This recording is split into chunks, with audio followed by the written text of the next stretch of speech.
7월 첫 주일입니다. 2024년 하반기의 첫 주일 예배입니다. 혹서기를 맞이해서 저도 이제 넥타이를 매지 않고 혹서기를 보내도록 하겠습니다. 오늘 하나님께서 우리에게 주신 말씀은 아모스서 8장 1절부터 4절까지의 말씀입니다. 구약성경 아모스서 8장 1절부터 4절까지의 말씀을 제가 읽어 올리겠습니다. 주 여호와께서 내게 이와 같이 보이셨느니라. 보라, 여름 과일 한 광주리이니라. 그가 말씀하시되 아모스야, 내가 무엇을 보느냐? 내가 이르되 여름 과일 한 광주리니이다 하매, 여호와께서 내게 이르시되 내 백성 이스라엘의 끝이 이르렀은즉 내가 다시는 그를 용서하지 아니하리니 그날의 궁전의 노래가 애곡으로 변할 것이며 곳곳에 시체가 많아서 사람이 잠잠히 그 시체들을 내어 버리리라. 주 여호와의 말씀이니라. 가난한 자를 삼키며 땅에 힘없는 자를 망하게 하려는 자들아, 이 말을 들으라. 아멘. 장마가 시작돼서 날은 꿉꿉하고 우리의 불쾌지수는 높아지지만, 그러나 하나님의 자비와 은혜와 평강이 우리 마음속에 늘 함께 하시기를 빕니다. 오늘 강단 옆에는 여름 과일 한 광주리가, 교회에는 광주리는 없더라고요. 그래서 큰 접시를 가져다 놓았는데요. 저 목사가 맥주감사주의를 안 지킨다더니 왜 과일을 올려두셨는지 궁금하실 텐데, 오늘 말씀을 읽으면서 어느 정도 해소되었으리라 생각됩니다. 자, 오늘 읽은 말씀은 아모스 8장입니다. 하나님께서는 이 아모스 선지자에게 총 5가지의 환상을 보여주십니다.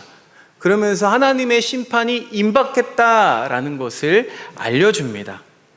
오늘 함께 읽은 말씀은요, 4번째 환상인데요, 환상에 뭐가 나오냐면 여름 과일 한 광주리입니다. 저는 이 말씀을 보면서 잘 이해가 안 됐어요. 이게 무슨 뜻일까? 과연 이 여름 과일이 상징하는 게 뭘까? 하면서 성서 주석을 펼쳐봤더니, 성서 주석가들은 이 여름 과일을 뜻하는 히브리어 단어가 카이츠예요. 카이츠. 근데 2절에 보면은 끝이라고 표현되어 있는 끝에 해당하는 단어가 핫케츠인데, 핫케츠의 원형이 캐치입니다. 그러니까 카이츠, 캐치, 유사한 자음을 가지고 있다는 점에서 아마 이게 끝날 종말을 상징하는 의미로 사용되었을 것이다 라고 해석합니다. 그런데 이보다 조금 더 현실적인 예측을 해보건대, 실제로 이스라엘은 한 해를 계산하는 게 우리와 같지 않습니다. 이스라엘에서는 이 여름 과일이 한 해의 마지막에 수확하는 작물이에요. 그래서 한 해의 마지막 열매인 이 여름 과일이 광주리에 가득 담겨 있다는 건 어떤 의미냐? 이제 정말 추수, 즉 하나님이 거두실 때가 이르렀음을 이 아모스 선지자에게 보여주신 거죠. 자, 이런 환상들을 보여주셔서 그 환상들을 예언함에도 불구하고 이 이스라엘 백성들은 그동안 알아듣지 못했다라는 핑계를 대면서 하나님의 인내하심과 자비하심을 우롱하고 또 외면해 왔습니다. 그러나 이제는 어쩔 수가 없습니다. 이제는 피할 수 없는 하나님의 때가 임박한 거죠. 이렇게 마지막 환상이 예언자를 통해 전해졌으니까 이제 이스라엘의 종말은 되돌릴 수가 없게 되었습니다. 그런데 이 절체절명의 순간에도 말씀을 듣지 않고 외면하는 사람들이 있다니 참 놀라울 따름입니다. 이 사람들은 왜 그러는 걸까요? 이유는 이렇습니다. 그들은 말씀이 더디 성취됨을 비웃고 하나님의 심판은 마치 없는 것 같다며 조롱하던 사람들입니다. 그래서 어떻게 하냐면요, 빈궁한 사람들을 짓밟고 이 땅의 가난한 사람을 망하게 하는 자들입니다. 오늘 말씀 4절뿐만 아니라 시편에는요, 시편 52편에 이들을 어떻게 비유하고 있냐면 타인의 생명을 해하는 자들이라고 비난합니다. 이 사람들은 선지자를 통해서 하나님의 엄정한 말씀이 선포되었음에도 모든 것을 자기들의 뜻대로 할 수 있고 세상이 마치 자기들의 것인 양 여전히 악을 행할 것만 작당하고 모의하는 사람들입니다. 여러분, 이렇게 자기 힘을 의지하고 자기 뜻을 기대려는 사람들에게는 하나님의 말씀이 들리지가 않는 법입니다. 그렇게 똘똘 뭉쳐 작당하는 그들을 향해서 주님은 단호하게 이렇게 말씀하십니다. 아모스서 8장 10절 말씀 세번역 성경으로 함께 읽어보겠습니다. 시작. 내가 너희의 모든 절기를 통곡으로 바꾸어 놓고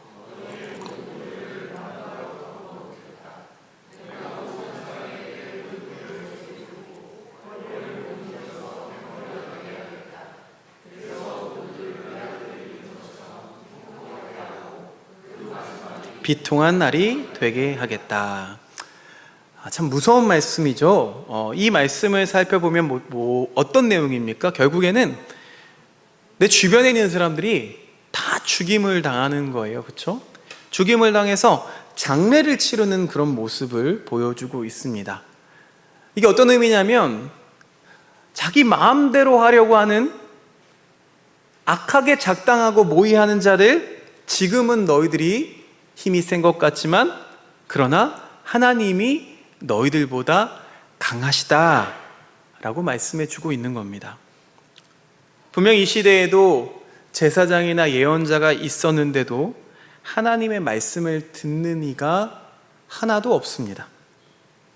그러다 보니까 하나님의 말씀을 듣지 않고 그냥 먹고 살만하다 싶고 종말이다 심판이라는 말은 전혀 현실감 없는 것처럼 여기며 살아가는 거죠.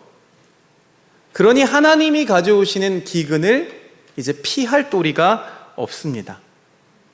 심판을 만나게 되면 이들은 배고프고 목말라서 괴롭겠지만 그러나 그때는 자기들의 힘으로는 그것을 이겨낼 방도가 없습니다. 가지고 있는 빵이나 물로도 이것을 해결할 수가 없는 거예요. 왜 그럴까요? 이것은 하나님의 말씀을 듣지 않아서 생겨난 기갈이기 때문입니다. 그럼 이 기갈에서 벗어나기 위해서는 어떻게 해야 합니까? 말씀을 듣고 순종으로 채우는 수밖에는 없습니다. 자, 이런 이스라엘의 모습은 어느 시대보다 부유하고 살만해진 우리가 살아가는 시대와 너무 닮아 있습니다. 이성과 과학, 물질과 소비가 신처럼 추앙받는 자리에서 하나님의 말씀은 외면당하고 있습니다. 말씀을 경청하고 말씀대로 살아가려는 사람들이 드물어졌을 뿐만 아니라 돈이 있어야만 잘 살 수 있다는 이 거짓 신들의 말만 귀담아 들어서 이 삶과 영혼을 하나님께 잇대어 살라는 그런 말씀은 듣기에 이해도 안 되고 그냥 거북할 뿐이죠. 하나님이 말씀이 이루어내는 말씀 사건에 귀를 기울이는 대신에 오히려 자꾸만 무언가를 채우고 더 씌우려는 그런 유혹에 떨어지고 맙니다. 생명과 구원에 닿는다는 게 무엇인지 우리의 영혼을 집중하려고 들지 않다 보니 삶의 가치와 의미보다는 결과물이나 소유를 손에 쥐려는 그 탐욕과 조급함에 내몰려서 자꾸만 분주해지고 자꾸만 피곤해질 뿐입니다. 이런 말씀의 기근 때문에 우리 마음과 영혼의 쉼이 온통 깨어져 버렸습니다. 신약성경 누가복음 10장 말씀에도 말씀을 듣는 이와 듣지 못하는 이가 나옵니다. 마르다와 마리아 이야기입니다. 그림을 하나 띄워주시면 분명 이 사람들은, 이 두 자매는 같은 시간 같은 곳에서 주님을 만나게 되었지만 보시면 마리아는 저 문 안에서 주님의 말씀을 듣고 있는데 마르다는 뭐예요? 지금 부엌에서 일하고 있어요. 미처 듣지 못하고 있습니다. 성경은 말씀을 선택한 마리아가 좋은 몫을 택했다고 이야기합니다. 마르다는 그러지 못했습니다. 근데 그렇다고 이 대목을 오해하시면 좀 곤란합니다. 그러니까 마리아처럼 모든 일은 다 내팽겨 쳐버리고 예배만 드리거나 신앙생활에만 매진하라는 뜻은 아니죠.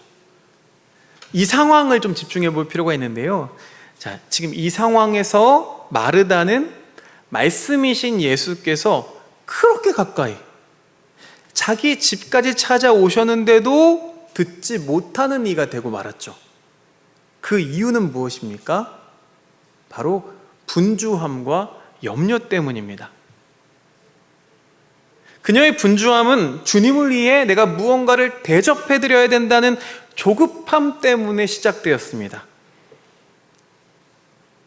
이런 조급함은 자기 자신이 누구인지 또 앞에 계시는 분이 누구인지를 모르는 무지로부터 비롯되는 거죠. 마르다는 자신이 그분을 먹이려고 했어요. 그러나 그분은 직접 생명의 떡이 되셔서 자신을 먹이시고 살리시는 분이신데 그것을 깨닫지 못했습니다.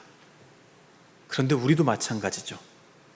우리는 주님께서 주시는 말씀을 통해서 먹고 또 주님의 몸과 피를 먹고 마심으로써 살 수가 있습니다. 그런데 이토록 행위나 업적, 가치나 효율 이런 것이 쉽게 우리가 매혹되는 탓에 우리는 이 자매들과 주님 사이를 대체 무엇을 했는지에 따라서 가늠하고 평가하려고만 하죠. 그런데 그녀들이 선택했던 다른 일, 서로 다른 일, 그 일 자체는 사실 아무런 문제가 아닙니다. 주님의 접대를 준비하던 이 마르다나 주님의 말씀을 듣는 마리아나 그 행동 모두가, 그 일 모두가 주님 안에서는 귀한 일이죠. 다만 마르다는 자기의 것을 대접했고 마리아는 먼저 주님의 것을 받아 먹으려고 한 것에 차이가 있습니다. 창세기 4장에도요, 가인과 아벨의 제사를 읽다 보면 우리의 눈은 이 땅의 첫 소산을 드린 것과 양의 첫 새끼를 드린 것에만 향하죠. 그러니까 아벨의 제사를 받으신 이유는 아벨의 제사가 조금 더 그 제물에 의미가 담겨 있다, 더 소중한 것이다 라고 생각해 왔습니다. 창세기 4장 7절 말씀 우리 같이 읽어보겠습니다. 시작. 내가 선을 행하면 어찌 낯을 들지 못하겠느냐. 죄가 너를 원하나 너는 죄를 다스릴지니라. 자, 이건 어떤 말씀이냐면요, 자기의 재물이 거절되어서 분노하던 가인에게 하나님께서 말씀하시는 겁니다. 내가 선을 행하는 자라면, 이런 전제가 붙어있는 꾸짖음이죠. 그러니까 평상시 가인이 하나님 앞에서 선하지 않았다는 것을 드러내주고 있습니다. 그런데도 이런 대목은 우리 눈에 잘 들어오지 않습니다. 결국 결론적으로 이 가인이라는 사람은요, 거룩함을 추구하던 사람이었고요, 아벨은 거룩하신 분을 찾던 사람이라는 그 차이가 결정적인 차이를 가져옵니다. 이것은 바로 하나님을 아는 지식의 차이 때문에 벌어진 일인 거죠. 그러니 마르다의 시선도 마리아처럼 주님을 향하고 있어야만 했습니다. 그러나 그녀는 주님을 향해야 할 그 시선을 잃어버립니다. 시샘과 분한 마음이 가득 차서 지금 마리아를 바라보고 있는 거죠. 주님이 아니라 마리아가 눈에 들어오니까 갑자기 이 군불 앞에서 땀 흘리면서 고생하고 있는 자신의 모습이 처량하고 억울해 보이는 거예요. 이렇게 한번 우리가 비교 의식에 떨어지면 자꾸만 셈이 나고 견디기가 어렵습니다. 그런 마리아를 가만히 두고 보시는 그 주님의 처신조차도 이제 불만스럽죠.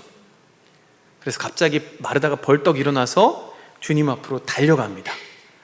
이제야 조급함이나 부담감에서 벗어나서 마땅히 귀를 기울이고 자기 눈이 향해야 할 곳을 찾아 나서는구나 싶은데 앞불사 뜻밖의 일이 벌어졌습니다. 누가복음 10장 40절 말씀 함께 읽어보겠습니다. 시작. 주님, 내 동생이 나 혼자 일하게 두는 것을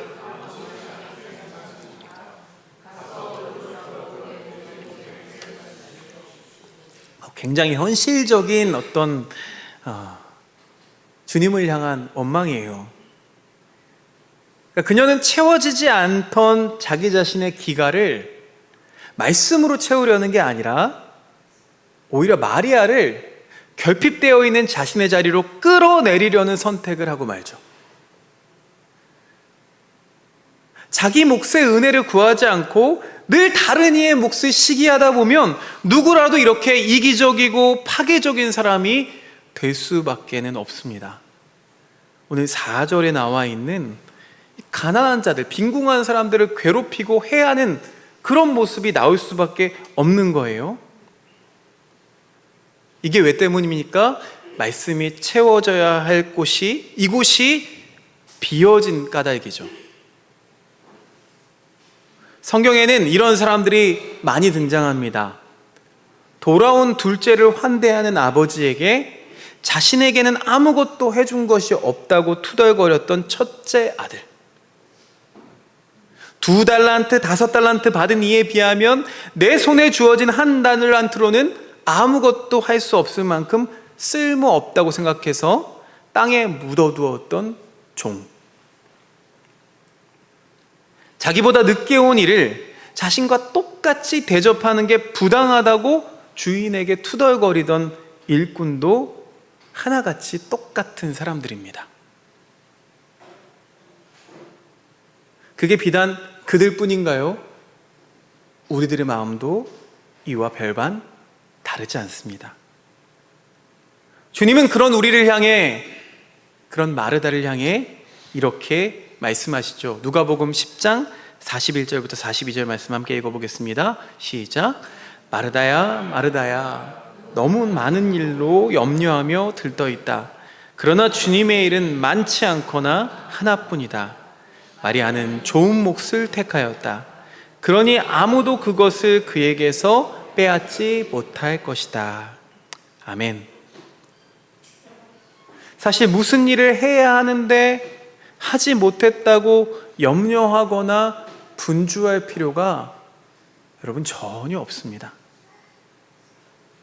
주님께는 어떤 모양이든 다 괜찮습니다.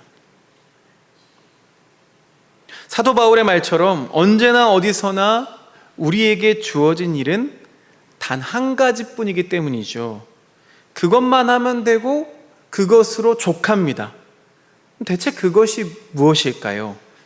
고린도전서입니다. 10장 31절 말씀, 여러분이 익히 아는 말씀인데 함께 읽어보겠습니다. 시작. 그런즉 너희가 먹든지 마시든지. 아멘. 아멘입니다. 말씀을 선택하고 말씀의 뿌리를 내리는 삶은 어떤 일에도 휘둘리지 않는 그 은혜로 채워집니다. 하나님의 영광이 가득한 삶을 살아가는 저와 여러분이 되시길 바랍니다. 그렇게 주님으로부터 주어진 은혜는 세상 무엇으로도 빼앗기지가 않습니다. 자, 다시 과일로 돌아와서 더운 여름, 시원한 여름 과일 한 조각은 무더위를 잠시 잊게 해주지요. 그런데 그것은 한순간일 뿐입니다. 오늘 예배 마치면 냉장고에도 있어요. 그래서 시원하게 한 조각 먹을 텐데 잠시 더위를 잊게 되지만 여러분, 영원히 목마르지 않게 하는 분은 오직 주님뿐이십니다. 믿으십니까? 주님은 우리 삶의 결핍을 모두 채워주시는 분이십니다. 그러니 우리가 주님을 대접하는 게 먼저가 아니죠. 주님으로부터 채워지는 것이 먼저입니다. 주님의 말씀이 우리를 채우면 여러분 결코 무너지지 않습니다. 골로새서 말씀을 볼 텐데요. 골로새서는 바울이 감옥에 있었을 때 골로새 교인들에게 보낸 편지입니다. 골로새서 1장 21절 말씀 함께 읽어보겠습니다. 시작. 전에 여러분은 악한 일로 하나님을 멀리 떠나 있었고 마음으로 하나님과 원수가 되어 있었습니다. 이것은 어떤 상태를 나타냅니까? 말씀을 잃어버린 모습을 나타내고 있는 거죠. 그동안 우리가 주님의 말씀을 잃어버린 탓에 하나님을 멀리 떠나게 되었고 온갖 악한 일을 행하면서 마음으로 하나님과 원수가 되고 말았다 라고 이야기합니다. 말씀을 잃어버리니까 좌절하고 또 상실하고 넘어질 수밖에 없습니다. 그러니까 그 말씀을 채우기 위해서, 그 말씀을 마음과 영혼에 품기 위해서 이제 말씀을 듣는 자리를 향해 나아가야 합니다. 그 약속의 말씀이 우리를 살립니다. 주님은 능히 우리 모두를 그렇게 세우실 수 있는 분이십니다. 그 말씀을 듣기만 하면 살아나고 또 사람다움을 회복하게 해주십니다. 모든 그릇되고 부정된 것들을 깨뜨리시고 다시 새롭게 해주십니다. 문제는 좀처럼 이 말씀을 믿으며 사는 게 쉽지 않다는 거죠. 여러분, 살면서 이런 설교를 들어본 적이 없지 않거니와 또 모르는 게 아니시죠? 그럼 이유는 분명해집니다. 모 묻은 놈에게는 모 묻은 것만 보이는 법이기 때문이죠. 우리 자신이 주님이 주신 말씀을 어기고 또 빗나갔기 때문에 본능적으로 하나님께서도 말씀을 지켜내지 않으실 것처럼 우리가 불신하게 되는 거예요. 이 악순환의 고리를 끊어내는 건 그냥 그 약속에 나를 맡겨보는 수밖에는 없습니다. 그렇게 말씀이 찐이었구나, 정말이었구나 라는 감탄이 경험으로 번역된 뒤에야 비로소 우리는 참으로 믿을 수가 있는 거죠. 말씀을 신뢰하며 살아갈 용기를 얻으려면 해답도 똑같이 말씀으로 돌아가는 수밖에는 없습니다. 반복해서 떨어지는 물 때문에 이 대청마루 밑에 뜸돌이 구멍이 나듯이 우리의 마음을 때리며 들려지는 그 말씀이 우리 영혼을 하나님께로 이어줍니다. 말씀과 이어질 때 주님은 비틀거리는 우리의 걸음을 붙잡아 주십니다. 그러니 우리는 자꾸만 그 약속의 말씀 앞에 서야 되고 주님의 말씀 앞에 내 자신을 있는 모습 그대로 드러내야 합니다.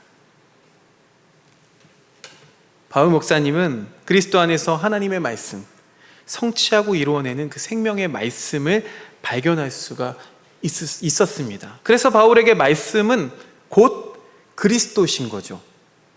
그리스도께서 말씀이시고 그렇게 영원한 약속의 말씀을 붙들고 그리스도라는 길을 향해 달려갔기 때문에 마침내 그 길의 끝에서 주님의 영광을 얻게 되었습니다. 뿐만 아니죠. 바울의 삶은 오늘 우리를 향한 주님의 말씀으로 전해지고 있습니다.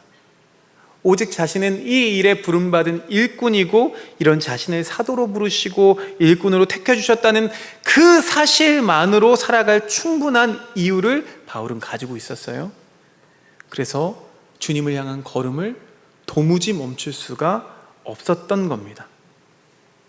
그렇게 말씀과 뗄래야 뗄 수 없는 존재가 되어 보니 하나님의 말씀이신 주님께서 인간에 의해서 고난을 받으셨던 것처럼 자기 또한 말씀을 따르며 사는 고난에 참여하게 되는 것도 마땅하게 여긴 겁니다.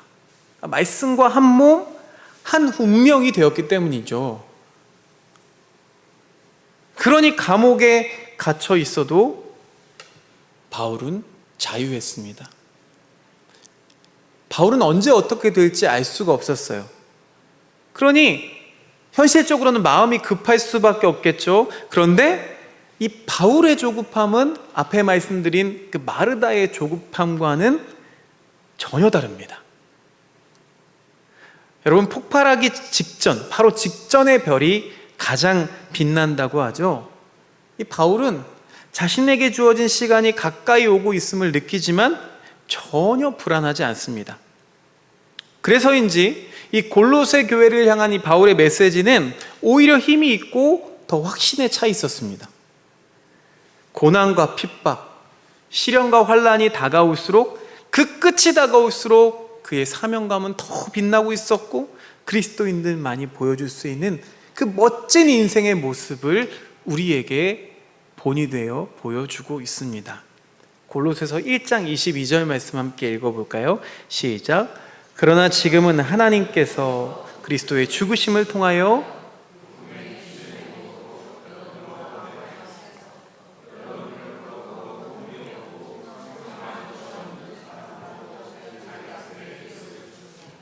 아멘. 얼마나 확신 있는 말입니까? 이와는 달리 마르다는 많은 일로 분주했고 염려에 빠지고 말았습니다. 그래서 자신을 찾아와 주신 주님을 원망하는 수준으로 떨어졌고, 동생인 마리아까지 말씀의 자리에서 끌어내리는 그런 수준까지 떨어졌습니다. 자유롭게 하시고 용납해 주시는 주님의 일이 아닌, 채우고 이루고 쌓아 올려야 하는 자신의 일에 사로잡힌 탓이죠.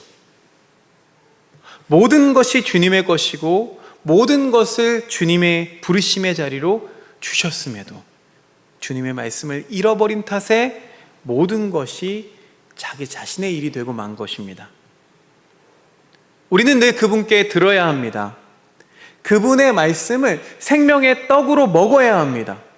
참으로 사람답게 살 수 있는 길이 바로 그곳에 있습니다. 그래서 주님은 불평하는 이 마르다의 시선을 수정해 주시죠.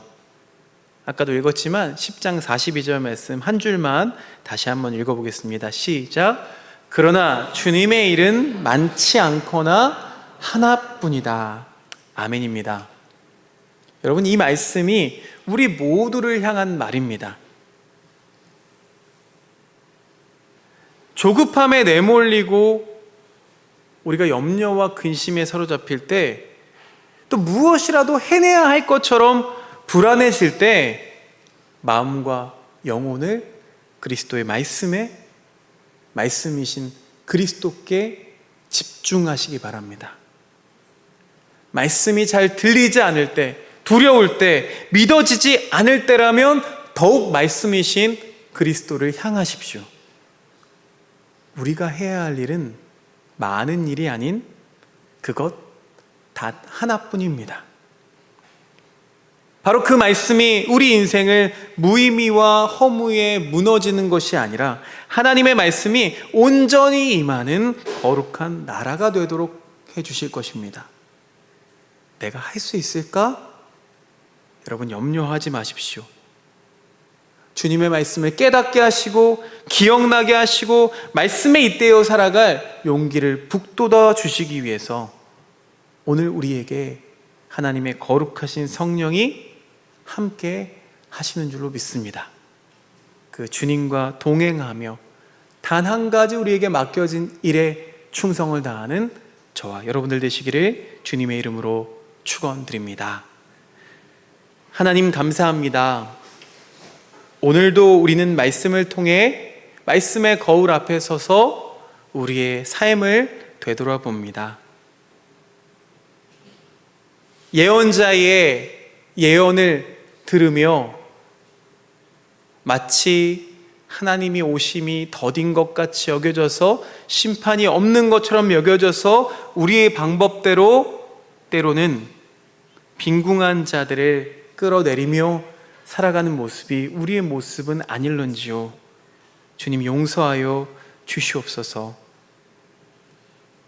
오늘 또한 마르다와 같이 분주함과 조급함에 사로잡혀서 염려와 불안에 사로잡혀서 내가 해야 할 것들에만 집중하며 살아가고 있지는 않았는지 돌아보게 하여 주시옵소서. 주님께서 우리에게 원하시는 일은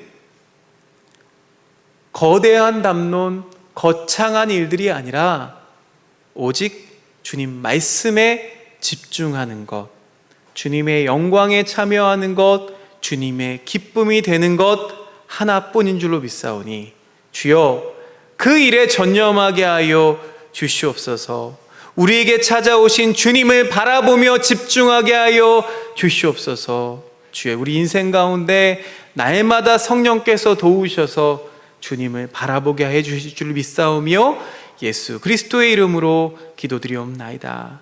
아멘.